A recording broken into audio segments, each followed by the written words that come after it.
Same thing. നമുക്ക് നാളെ ജീവിക്കാം, മുന്നോട്ട് പോകണം. സിനിമ എന്ന് പറഞ്ഞൊരു ഗ്രൂപ്പ് ഓഫ് മാഫിയന്റെ മുന്നിൽ പണവും പവറുള്ള ഒരു ആളുകളുടെ മുന്നിൽ നമ്മളെങ്ങനെ പിടിച്ചു?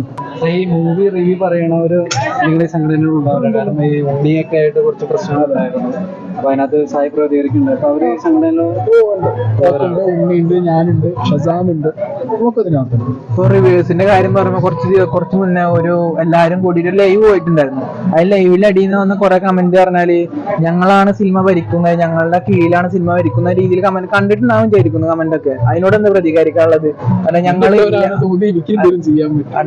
എല്ലാരും കൂടി സിനിമ ഇൻഫ്ലുവൻസ് ഞങ്ങൾ ഫിലിം അതിനകത്തൊരു കാര്യം പറയുന്നുണ്ട് നിങ്ങൾ, അതായത് ഇനി അടുത്ത സിനിമ ഏതാണെന്നൊക്കെ നിങ്ങൾ ചർച്ച ചെയ്യുന്നു. നമ്മൾ എന്നും ചർച്ച ചെയ്യാറുണ്ട്. ഞങ്ങൾ അങ്ങോട്ടും ഇങ്ങോട്ടും വിളിച്ചിട്ട് യൂഷ്വൽ ഞാൻ എന്റെ നാട്ടിലെ ചുറ്റുപാടിനെ വിളിച്ച് ചോദിക്കും. അല്ല, അപ്പൊ അതൊരു പവർ ഗ്രൂപ്പ് പോലെ. എങ്ങനെ പവർ ഗ്രൂപ്പ് ആവുമത്? കാരണം നിങ്ങളിപ്പോ എല്ലാവരും കൂടിയിട്ട് ഒരു സിനിമേനെ റിവ്യൂ ചെയ്യാണ്, പലരും പല അഭിപ്രായങ്ങൾ പറയണം. ഞങ്ങൾ പലരും പല അഭിപ്രായം പറയുമ്പോൾ പല ഇൻഡിവിജ്വൽസ് അല്ലേ, അതിലെന്നെ പൊട്ടിപ്പോയി. അല്ല, നിങ്ങൾ ഇൻഡിവിജ്വൽസ് ആണെന്നല്ലോ പറഞ്ഞാൽ എന്താ, പലരും പല അഭിപ്രായങ്ങളും പറയും. അല്ല, ഇൻഡിവിജ്വൽസ് പറയുന്നില്ലല്ലോ, പലപ്പോഴും ഇൻഡിവിജ്വൽസ് ആണെന്നല്ല. ഇപ്പൊ നിങ്ങൾക്ക് ഇത്ര ഓഡിയൻസ് ഉണ്ട്. ഇപ്പൊ ഞാൻ പറഞ്ഞുതരാം, ഒരു മഞ്ഞുമൽ ബോയ്സ് മെജോറിറ്റിക്ക് ഇഷ്ടപ്പെട്ടു, റിവ്യൂസും ഒക്കെ ഇഷ്ടപ്പെട്ടു. ഞങ്ങൾ കൂട്ടം കൂടി സക്സസ് ആക്കിയതാണ്, പറയാൻ പറ്റുമോ? അല്ലേ? അതുപോലെ തന്നെ സിമ്പിൾ ആണ് കാര്യം. മെജോറിറ്റി ലൈക്സ് മൂവി ഞങ്ങൾ എല്ലാവരും എന്ന് വെച്ച് കഴിഞ്ഞാൽ ഞങ്ങളായിട്ട് അവരെ പൊക്കിക്കൊണ്ട് ഏതെങ്കിലും ഒരു സിനിമ ഹിറ്റായി കഴിഞ്ഞ് കഴിഞ്ഞാൽ മൂവി റിവ്യൂ കൊണ്ടാണ് ഹിറ്റായി നമ്മൾ ക്രെഡിറ്റ് ആയിരിക്കും കിട്ടിയിട്ടുള്ളത്. അല്ല, നിങ്ങളുടെ വീഡിയോ വെച്ചിട്ട് പ്രൊഡ്യൂസർ നമ്മൾ നോക്കിയിട്ട് കാര്യമില്ല, അവരുടെ ഇഷ്ടമാണ്. അപ്പൊ അവരുടെ ഓരോ പോസ്റ്റർ, ട്രെയിലർ, ടീസർ നമ്മളും എന്ത് ചെയ്യുന്നുണ്ട്, വീഡിയോസിനായിട്ട് നമ്മൾ എടുക്കാറുണ്ട് ഇല്ലേ? അത് നമ്മളെ വീഡിയോ അവർ കൊണ്ടുപോകുമ്പോൾ നമ്മൾ അവരെ ചോദ്യം ചെയ്യേണ്ട ആവശ്യമില്ല. ഇല്ല, നമുക്ക് സിനിമ ഇഷ്ടമായി നമ്മൾ വീഡിയോ ഇട്ടു, അവരത് യൂസ് ചെയ്തു, അതിനെന്താ ഞാൻ ചോദിക്കുന്നത്. നെഗറ്റീവ് റിവ്യൂ ആണെന്ന് വെച്ചോ, അതിൽ നിന്ന് ഇൻസ്പയർ ആയി അല്ലാന്നുണ്ടെങ്കിൽ ഓക്കെ, ഇങ്ങനെ നെഗറ്റീവ്സ് ഉണ്ട്, ഇത് മനസ്സിലാക്കിയിട്ട് ഏതെങ്കിലും ഒരാൾ വന്നിട്ട് പറയാം ഓക്കെ ആ വ്യക്തി പറഞ്ഞ നെഗറ്റീവ്സ് ഞങ്ങൾക്ക് ആക്സെപ്റ്റ് ചെയ്യും. അങ്ങനെ ആരെങ്കിലും ഇതുമായിട്ട് സിനിമയിൽ പറഞ്ഞു കേട്ടിട്ടുണ്ടോ? ഇല്ല. പോസിറ്റീവ്സ് പറയുമ്പോൾ അത് ആക്സെപ്റ്റ് ചെയ്ത് കേട്ടിട്ടുണ്ടോ? ഇല്ല. അവർ കൺസിഡർ ചെയ്യുന്നത് നമ്മൾ വേറൊരു യൂണിവേഴ്സലായിട്ടാണ് അല്ലേ? അല്ല, പോസിറ്റീവ്സ് പറയുമ്പോൾ അവര് ഇടുന്നുണ്ടല്ലോ. അത് PR ടീം എന്ന് പറഞ്ഞിട്ട് ഒരു ടീം എല്ലാ സിനിമയ്ക്കും ഉണ്ടാവും. അതിനൊരു ബഡ്ജറ്റ് മാറ്റി വെച്ചിട്ടുണ്ടാവും. പ്രൊഡ്യൂസറേയും ഡയറക്ടറേയും കൺവിൻസ് ചെയ്യാൻ വേണ്ടിയിട്ട് അവർക്കത് ചെയ്യണം. അപ്പൊ ആരാണ് ഞങ്ങളെ നാട്ടുകാരുടെ മുന്നിൽ ഓക്കെ ഇവരാണ് സിനിമയുടെ മെയിൻ റിവ്യൂവേഴ്സ് പറഞ്ഞാക്കുന്നത്? അല്ല, ഞാൻ ചോദിക്കുന്നത് ഇപ്പൊ ഒരു സിനിമ റിലീസ് ആവണേ, ഞാൻ ഒരു ചോദ്യം ചോദിച്ചു. ഒരു സിനിമ റിലീസ് ആവും, ആ സിനിമയുടെ PR ടീം ഞാൻ, ഷസാം, ഉണ്ണി, അശ്വന്ത് ഗോക്കർ, വ്യൂസ് ഉള്ള, നിങ്ങൾ നോക്കണം, വ്യൂവർഷിപ്പ് ഉള്ള ഒരു സിനിമ റിവ്യൂ ടു 1,00,000 മുകളിൽ വ്യൂസ് വരികയാണെന്നുണ്ടെങ്കിൽ അതിൽ നിന്ന് പോസിറ്റീവ് പോർഷൻസ് കട്ട് ചെയ്തിട്ടുണ്ട് അവരാണ് പ്രൊമോട്ട് ചെയ്യുന്നത്. ഇഷ്ടംപോലെ മൂവി റിവ്യൂസ് ഇഷ്ടംപോലെ വേറെ ഇല്ല. അവരെന്തുകൊണ്ടാണ് ഒരു 1000, 2000 വ്യൂസ് ഉള്ള ഒരാളുടെ വീഡിയോ എടുത്തിട്ട് ഇത് പ്രൊമോഷനായിട്ട് വെക്കാത്തത്? ബിക്കോസ് അവർക്കും വേണ്ടത് നമ്മളിലൂടെ സോഷ്യൽ മീഡിയയിൽ ഇതിലൊരു പ്രൊമോഷനാണ് അല്ലേ?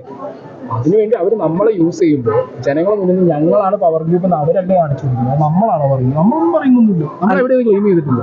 ഒരു അവരുണ്ടാക്കുന്നതല്ലേ, നമുക്ക് എന്തെങ്കിലും ചെയ്യാൻ പറ്റും. ഒരു സാധാരണ പടം ഇറങ്ങുമ്പോ നിങ്ങളെ സമീപിക്കാറുണ്ടോ? ട്രെയിലർ റിയാക്ഷൻ ചെയ്യും അല്ലെങ്കിൽ പ്രൊമോഷൻ പോലെ സമീപിക്കാറുണ്ട്? അത് ഇതിന്റെ ഭാഗമായിട്ട് സിനിമകൾ ഇറങ്ങുന്ന സമയത്ത് സിനിമ കാണാൻ വരുമോ, റിവ്യൂ നോക്കുവോ, അല്ലെങ്കിൽ ട്രെയിലർ, ടീസർ, സോങ് ഇറങ്ങുന്ന സമയത്തൊക്കെ ചിലർ പേഴ്സണലി വിളിച്ചിട്ട് കണ്ടിട്ട് അഭിപ്രായം പറയാനേ പറയും.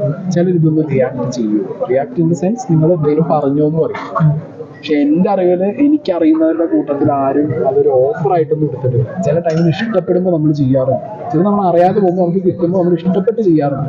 ഷോർട്ട് മൂവീസ് ഉണ്ട്, ചിലപ്പോൾ ആൽബം സോങ് ആയിരിക്കും, ചിലപ്പോൾ സിനിമയുടെ ട്രെയിലർ എന്തും ആയിരിക്കും. പക്ഷെ പ്രൊമോഷന് വേണ്ടി പൈസ മേടിച്ച് ചെയ്യുന്നൊരു സാധനത്തിലേക്ക് അത് കൊണ്ടുപോകുന്നത് ശരി. ഈ പ്രൊഡ്യൂസർ വിളിച്ചപ്പോൾ ഉണ്ണി ഈ വീഡിയോ ഡിലീറ്റ് ചെയ്യാനതിനെ കുറിച്ച് സംസാരിച്ചായിരുന്നു. ഈ സംഘടനകൾ അങ്ങനെ വരും ഇല്ല, അത് അയാളുടെ പേഴ്സണൽ ഇഷ്യൂ. ഇത് സംഘടനയിലേക്ക് വന്നാലാണ് നമ്മൾ ടേക്ക് നമ്മൾ ഓൾറെഡി വിളിച്ച് ചോദിച്ചു എന്തെങ്കിലും ഇഷ്യൂസ് ഉണ്ടോ, ലീഗലി പോകുന്നുണ്ടെങ്കിൽ നമ്മളോട് ഇൻഫോം ആവണം. നമ്മൾ എന്ത് ചെയ്യാം, പത്രസമ്മേളനം വിളിച്ചിട്ട് കൃത്യമായിട്ട് കാര്യങ്ങൾ ഡീൽ ചെയ്യും. സംഘടന ഉണ്ടാകുമ്പോൾ ഒപ്പമുണ്ട് നമ്മൾ ഉണ്ണി അത് ഉണ്ണീൻ്റെതായിട്ടുള്ള പേഴ്സണൽ രീതിയിൽ അത് ഡീൽ ചെയ്യും. അപ് ടു എ പേഴ്സൺ ആണ്. അയാൾക്ക് എപ്പോഴാണോ കേസ് കൊടുക്കണം എന്ന് തോന്നുമ്പോൾ അപ്പോൾ സംഘടനയായിട്ട് കോൺടാക്ട് ചെയ്യും. ഈ ഒരാൾ ഇപ്പോൾ പ്രൊഡ്യൂസർമാർ ഭീഷണിപ്പെടുത്തിയെന്ന് പറയുന്നുണ്ടല്ലോ, അപ്പൊ നിങ്ങൾക്ക് ജനങ്ങളോടുള്ളൊരു ക്രെഡിബിലിറ്റി അങ്ങനത്തെ സാധനമുണ്ട്. അപ്പൊ അത് ആ വീഡിയോ ഡിലീറ്റ് ചെയ്യുന്നതോട് പോയിട്ട് അത് നഷ്ടപ്പെടില്ലേ? കാരണം നമ്മൾ പറഞ്ഞൊരു അഭിപ്രായത്തെ പിന്നീട് ഒരാൾ ഭീഷണിപ്പെടുത്തുന്നത് മാറ്റി ക്രെഡിബിലിറ്റി ബിലോങ്സ് ടു ഇവിടെ നിൽക്കണ്ടേ? ജീവൻ വേണ്ടേ? ജീവൻ വേണോ? തോക്കിന് ഒരു സിനിമ, ഞാൻ ബിഗ് ബോസിലായിരുന്നു, തോക്കിന് ഒരു സിനിമേന്റെ റിവ്യൂ ഇട്ട സമയത്ത് ആരോ വിളിച്ച് തോക്കിന് കൊണ്ടുവരുന്ന വിഷയം എന്നെ പേഴ്സണലി ഒരു നടൻ വിളിച്ചിട്ട് ഭീഷണിപ്പെടുത്തിയിട്ടുണ്ട്. എൻ്റെ വീട്ടിലേക്ക് മറ്റേ പടക്കല്ലേ, ചെറിയ പടക്കാണ്, അതാണെങ്കിൽ വലിച്ചിട്ടുണ്ട്. പട്ടിക്കൂട്ടിൻ്റെയും കാറിൻ്റെ മുകളിൽ വന്നാൽ കിട്ടി. ഞാൻ SP ഓഫീസിൽ കൊണ്ടുപോയിട്ടാണ് ഞാൻ എന്ത് ചെയ്തത്, ലൈഫ് ത്രെട്ടന് കേസ് എഴുതി കൊടുത്തത്. പേടിക്കും, മനുഷ്യനാണ്, മനസ്സിലായോ? അല്ലാതെ മറ്റേ എന്താ പറയുക, നമ്മൾ സൂപ്പർ നാച്ചുറൽ പവറൊന്നും ഇല്ലല്ലോ. ഡെഫിനറ്റ്ലി നമ്മൾക്ക് വലിയൊരു മാഫിയുണ്ട്, അങ്ങനെ പ്രവർത്തിക്കുന്ന ആളുകൾ വിളിച്ചിട്ട് നമ്മളോട് പറയാം വട്ടിക്കളയെന്ന് പറയുന്നത് കുട്ടികളുണ്ട്, അമ്മയുണ്ട്, അങ്ങനെ ഒരാൾ പേടിക്കുന്നു.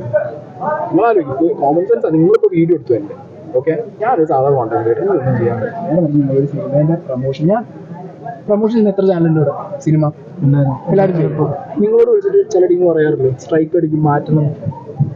എനിക്കറിയാം, നിങ്ങളോട് പറയും നെഗറ്റീവ് റിവ്യൂ ഏതെങ്കിലും സിനിമേൻ്റെ ഇറങ്ങി കഴിഞ്ഞിട്ട് നിങ്ങളത് അപ്പ് ചെയ്ത് കഴിഞ്ഞാൽ കൃത്യമായി നിങ്ങളെ വിളിച്ചിട്ട് അത് ഇടാൻ പാടില്ല എന്ന് നിങ്ങളോട് ഡിലീറ്റ് ചെയ്യിക്കുന്ന പ്രൊഡ്യൂസേഴ്സിൻ്റെ PRs ഇവിടെ ഉണ്ട് അല്ലേ?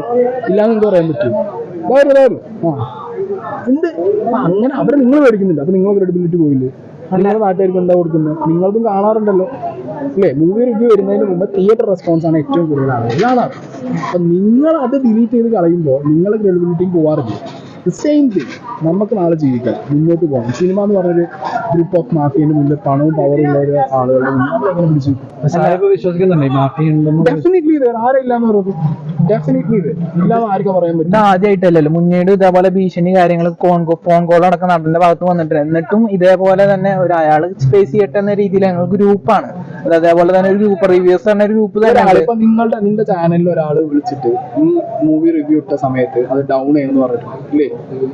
ഉണ്ട്, എനിക്കറിയാം. മറ്റേ ഓണർ അല്ലേ, അത് നിനക്ക് പറഞ്ഞിട്ടുണ്ട്. നീ ഇത് നിങ്ങൾക്കുള്ള സംഘടനയിൽ പറഞ്ഞിട്ട് നീ കൂട്ടായിട്ട് നിന്നിട്ടുണ്ട്. നിന്റെ തീരുമാനം, ഇൻഡിവിജ്വലിന്റെ തീരുമാനമാണ് നീ കേസിന് പോകണോ വേണ്ടത് അല്ലേ? ഞാൻ ഇൻഡിവിജ്വൽ ആയിട്ടാണ് ഇൻഡിവിജ്വലിനെ വിളിച്ച സമയത്ത് ഞാൻ പോലീസ് സ്റ്റേഷനിൽ പോയിട്ട് ഞാൻ എന്റെ കാര്യം പറഞ്ഞു, കേസായിട്ട് പോകണമെന്ന് ചോദിച്ചു എന്നോട്. ഞാൻ പറഞ്ഞു അൺടിൽ അല്ലാതെ അയാൾ എനിക്ക് ഇങ്ങോട്ട് കേസ് വന്നിട്ടുണ്ട്, എനിക്ക് കേസില്ല, കാരണം എനിക്ക് അതിന്റെ പിന്നാലെ പോകാൻ താല്പര്യം. എന്നിട്ടും ഞാൻ എന്റെ പേഴ്സണൽ ത്രെട്ട് വന്നിട്ട് ഞാൻ കേസ് കൊടുത്തിട്ടുണ്ട്. എനിക്ക് പേഴ്സണൽ ത്രെട്ട് വന്നപ്പോൾ ഞാൻ കേസ് കൊടുത്തിട്ടുണ്ട് പല സാഹചര്യം. അത് നമ്മുടെ ഇഷ്ടമാണ്, എന്ത് നമ്മൾ കൊടുക്കണോ വേണ്ടത്. ഒരു സംഘടന ഉണ്ട്, ഒരാൾക്ക് കൊടുക്കാൻ തോന്നി അയാൾ ഡെഫിനറ്റ്ലി കൊടുക്കും. സംഘടന ഒപ്പം നിൽക്കും, അതിന് മെറിറ്റ് നോക്കും, ആരുടെ ഭാഗത്താണ് ശരി തെറ്റുകൾ നോക്കിയിട്ട് അതിന് ഭാഗത്ത് നമ്മൾ നിൽക്കും. ഈ സംഘടനയ്ക്ക് സ്വമേധയാ കേസെടുക്കാനുള്ള എന്തെങ്കിലും ലീഗദോഷങ്ങൾ ഇപ്പോൾ നിലവിലുണ്ട്? സ്വമേധയാ കേസെടുക്കാൻ പറ്റില്ലല്ലോ, ഇതൊരു അസോസിയേഷൻ അല്ലേ. നമുക്കൊരാള് വ്യക്തനായിട്ടൊരു മെയിൽ തന്നു, നമ്മളത് നമ്മളെ ലീഗൽ സെല്ലിന് കൊടുക്കും. അവർക്ക് താല്പര്യം ഉണ്ടെങ്കിൽ മാത്രമേ ഉള്ളൂ, അല്ലെങ്കിൽ ഡെഫിനറ്റ്ലി അവർ നമ്മളോട് പറയാം, നിങ്ങൾ അപ്രോച്ച് ചെയ്യുക. നമ്മൾ അങ്ങോട്ട് അപ്രോച്ച് ചെയ്യും. ഉണ്ണിയുടെ കേസിനായിട്ട് നമ്മൾ അങ്ങോട്ട് അപ്രോച്ച് ചെയ്യും. എന്താണ് പ്രശ്നം, എന്താണ് ആവശ്യം, നമ്മൾ അങ്ങോട്ട് ചോദിച്ചു. അങ്ങനെ നമുക്ക് വിസിബിൾ ആവുന്ന എല്ലാ കേസിലും നമ്മൾ ഇടപെടും. ഇല്ലെങ്കിൽ നമ്മളടുത്ത് ഇങ്ങോട്ട് വന്ന് ഡെഫിനറ്റ്ലി അതിനെ നമ്മൾ ഇനി ഇങ്ങനെ ഭീഷണികൾ വന്നു കഴിഞ്ഞാൽ ഭീഷണി വന്ന് ഒന്നും ചെയ്യാല്ലോ. കാരണം ഇവര് മുന്നിൽ ഒന്നും പിടിച്ചു വെക്കാൻ പറ്റും. നിങ്ങൾ തന്നെ പറ, ലക്ഷവും കോടിയും കയ്യിലുള്ളവര് ഒന്നും ചെയ്യാം. ഒരു വണ്ടി വന്ന് തട്ടിയിട്ട് പോയി എന്ത് ചെയ്യാൻ പറ്റും? ഈ ഉണ്ണിയാണെങ്കിലും ഞാനാണെങ്കിലും ഞങ്ങൾ ഈ കാറിൽ റോട്ടിൽ നടക്കുന്ന അല്ലാതെ ഈ കാറിന്റെ കോലം അല്ല. അപ്പൊ ഈ കമ്മ്യൂണിറ്റിക്ക് ഇപ്പൊ എന്താ ഒരു വാല്യൂ ഉള്ളത്? അല്ല ഇപ്പൊ ഇനി എന്ന് വരും എന്ന് പറഞ്ഞാൽ ഇപ്പൊ ഇതേപോലെ തന്നെ പറയുന്നത് അല്ല. ഇപ്പോഴും ഞാൻ ഈ എന്താണ് ഇനി ഫേസ് ചെയ്യാന്ന് പറഞ്ഞാൽ ഒരു ഇൻഡിവിജ്വൽ, മനസ്സിലായി? ഒരു ഇൻഡിവിജ്വൽ ഇപ്പൊ നാളെ ഇനി ഒരു കേസ് ഉണ്ടായി, ഇപ്പൊ എനിക്കെതിരെ വന്നു വെച്ചാൽ ഞാൻ കേസിന് പോയി കഴിഞ്ഞാൽ എനിക്ക് ഫൈറ്റ് ചെയ്യാം അല്ലേ? ഒരു ഇൻഡിവിജ്വലിന്റെ താല്പര്യം. നമ്മളിത് ഫോം ചെയ്തതിന് ശേഷം ഒരു ഉണ്ണീന്റെ കേസുണ്ടായ ഉണ്ണിക്ക് അത് ഇൻഡിവിജ്വലിൽ പോകാൻ താല്പര്യമില്ല. നാളെ വേറൊരാൾ വന്നാൽ നമ്മൾ പോകും, മനസ്സിലായില്ലേ? നമ്മൾ പോകും, അത്രേ ഉള്ളൂ. ഇവിടെ സിനിമാ സംഘടനയിൽപ്പെട്ട നടിക്ക് എന്ത് പറ്റി? സംഘടന വല്ലതും ചെയ്താൽ ഇവന്മാർക്ക് തോന്നി ചെയ്യും. ആ സിനിമാ സംഘടന എന്ന് പറയുമ്പോൾ അത് അവരിൽപ്പെട്ട ഒരാളിനെ എതിരെയാണ് വീണ്ടും അത് വന്നിട്ടുള്ളത്. അതുകൊണ്ടാണ് അവര് സ്വന്തം ആളുകൾക്കെതിരെ ചെയ്യുന്നത്, നമുക്കെതിരെ ചെയ്യാതെ. നിങ്ങൾ ശ്രദ്ധിച്ചോ, നാളെ തിയേറ്ററിൽ നിന്ന് ഇറങ്ങുമ്പോൾ ചിലപ്പോൾ നെഗറ്റീവ് മറ്റേ സാധനം പബ്ലിസിറ്റി ഇട്ടോ അങ്ങനെ വടിയില്ല ഇല്ലേ? ചാൻസ് ഉണ്ട്. ഒരു ഭീഷണി, എത്ര ഭീഷണി, നിങ്ങളെ ഭീഷണിക്കോട് നിങ്ങളറിയാറില്ലാന്നുള്ളൂ. ഞാൻ ഈ റിയാക്ഷൻ വീഡിയോ ചെയ്യുന്നതാണല്ലോ, നിങ്ങളിടയിൽ തന്നെ നമുക്ക് കിട്ടാറുണ്ട്. ചേട്ടാ ഇന്ന സിനിമ ഇറങ്ങി ഇന്ന സാധനം ഭീഷണി അടിച്ചിട്ടുണ്ട്, ആ ചാനൽ അത് ഉണ്ടാവുന്ന കേൾക്കുന്നത്. നിങ്ങളത് അനുഭവിക്കുന്ന അറിഞ്ഞുകൊണ്ട് നിങ്ങൾ തിരിച്ചു ചോദിക്കുമ്പോൾ ഇപ്പൊ ഇതേപോലെ ബാഡ് ബോയ്സിന്റെ റിവ്യൂ സംബന്ധിച്ച് കുറെ ഉണ്ടായി. ആരും റിവ്യൂ ചെയ്തിരുന്നില്ല, ഷസാമ് ചെയ്തില്ല, ഉണ്ണി ചെയ്തില്ല. ഇൻഡിവിജ്വൽ താല്പര്യടാ, ഇനി ഇൻഡിവിജ്വലിന്റെ താല്പര്യം. എത്ര സിനിമ കണ്ടിട്ട് ആരെങ്കിലും ചെയ്യാതിരിക്കില്ലേ? ഇപ്പൊ ഞാൻ ചെയ്തു. ഒരു ചോദ്യം, അതായത് സാധാരണ ധ്യാൻ ശ്രീനിവാസിന്റെ പടങ്ങളല്ലാതെ അശ്വന്ത് ഗോക്ക് ഒന്ന് റിവ്യൂ പറയാണ്ട് അത് നമുക്ക് അറിയാം. ധ്യാൻ ശ്രീനിവാസിന്റെ പടം എന്ന ഒരു മെജോറിറ്റിക്ക് അറിയാം അത് ഒരു വലിയ രീതിയിലുള്ള ഹൈപ്പുള്ള അല്ലെങ്കിൽ നല്ല പടാവില്ല എന്നറിയാം. എന്നിട്ടും അശ്വന്ത് ഗോക്കും പറഞ്ഞിട്ടുണ്ട്, ധ്യാനും പറഞ്ഞിട്ടുണ്ട്, രണ്ടാണ് പരസ്പരം സംസാരിക്കാറ് ഇന്റർവ്യൂല് തന്നെ പറഞ്ഞിട്ടുള്ളതാണ്. പിന്നീട് വീണ്ടും ഇതേപോലത്തെ റിപ്പീറ്റ് ആയ പടങ്ങൾ വന്നിട്ട് അശ്വന്ത് ഗോക്ക് റിവ്യൂ ചെയ്തിട്ടുണ്ട്.